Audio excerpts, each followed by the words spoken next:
వీలైతే దేశ ప్రజలందరికీ తెలియజేసేది ఏంటంటే తాడిపత్రిలో జరుగుతున్న విషయాల మీద ప్రజాస్వామ్యానికి విఘాతం కలుగుతూ ఉంది.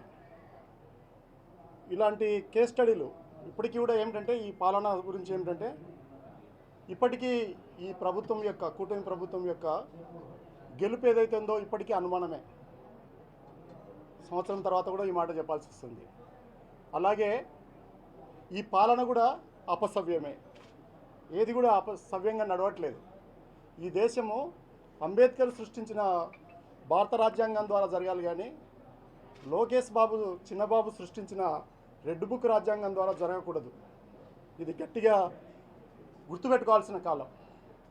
గత సంవత్సరంలో మనమంతా 75 సంవత్సరాలు అయిపోయింది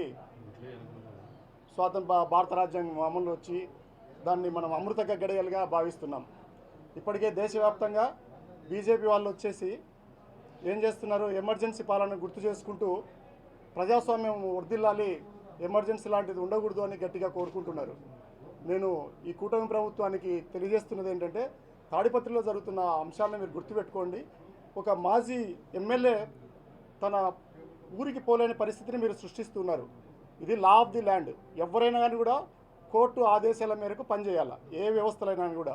కానీ కోర్టు ఆదేశాలను కూడా మీరు ధిక్కరించి ఇది మీరు ప్రయత్నం చేస్తున్నారు, ప్రజాస్వామ్యాన్ని అపహాస్యం చేస్తున్నారు. ఇలాంటి పద్ధతులు ప్రజలందరూ గుర్తించాలని కోరుతూ ఉన్నాను. ఈ కూటమి ప్రభుత్వానికి బుద్ధి చెప్పాలని కూడా కోరుతూ ఉన్నాను.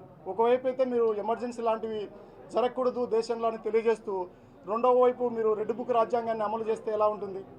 అందువల్ల ఇంకొక మాట కూడా నేను చెప్పదలుచుకుంది ఏంటంటే 75 సంవత్సరాలు అయిపోయిన తర్వాత రేపు ముస్సోరిలో ఏముంటుందంటే ఐఏఎస్ ఆఫీసర్లకు ట్రైనింగ్ ఇస్తుంటారు, లేదా మౌంట్ అబూ కానీ, లేదా నేషనల్ పోలీస్ అకాడమీ ఉంటుంది మౌంట్ అబూలో రాజస్థాన్లో. అలాగే నేషనల్ పోలీస్ అకాడమీ మన రాజేంద్ర నగర్లో ఉంటుంది హైదరాబాద్లో.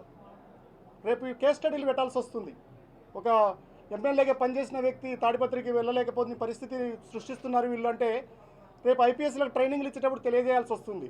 ఎప్పుడో ఇక పాత రోజుల్లో ఎప్పుడు మాట్లాడినా కూడా బీహార్ లాంటి ప్రాంతాల గురించి మాట్లాడుతూ ఉంటాము. చట్టాలు పనిచేయాలి, రూల్ ఆఫ్ ది లా ఉండాలి, చట్టం అందరికీ సమానంగా ఉండాలి. అందువల్ల ఇప్పటికైనా నేను డిమాండ్ చేస్తున్నది ఏమిటంటే హైకోర్టు ఆదేశాలని మీరు ఖచ్చితంగా అమలు చేయండి.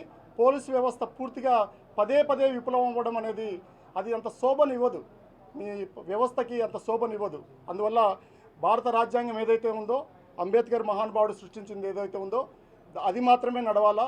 చిన్నబాబు లోకేష్ బాబు సృష్టించిన ఈ రెడ్ బుక్ రాజ్యాంగము